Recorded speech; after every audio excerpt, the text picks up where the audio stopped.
Daniel Dennett was born on March 28, 1942, where his mother taught English at an American community school, and his father was working on his Ph.D. in Islamic history.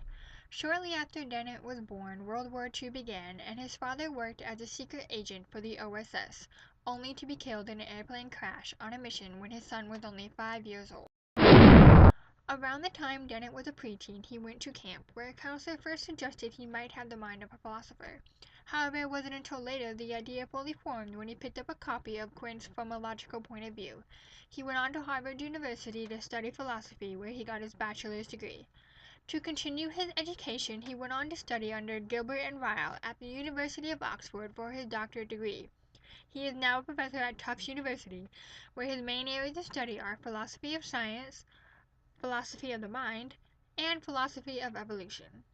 Dennett wrote many books, one focusing on the philosophy of evolution, where he focused on Darwin's dangerous idea of how evolution worked. Not a single one of the cells you are composed of knows who you are or cares.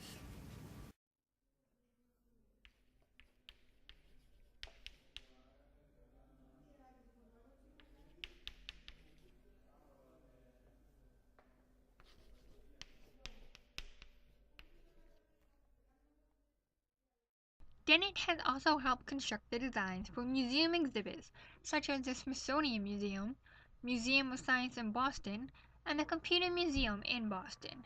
He has also written two other popular books called Freedom Evolves and Breaking the Spell, where he focuses on the free will of the human mind. I find that some philosophers think my whole approach to qualia is not playing fair.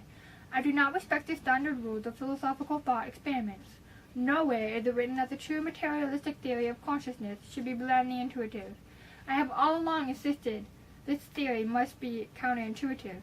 That's the trouble with pure philosophical method here. It has no resources for developing or even taking seriously counterintuitive theories, but says it is a very good bet that the true materialistic theory of consciousness will be highly counterintuitive.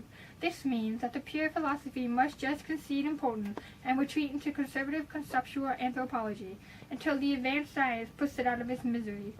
Philosophers have a choice. They can play games with folk concepts, or they can take seriously the claim that some of these folk concepts are illusion generators.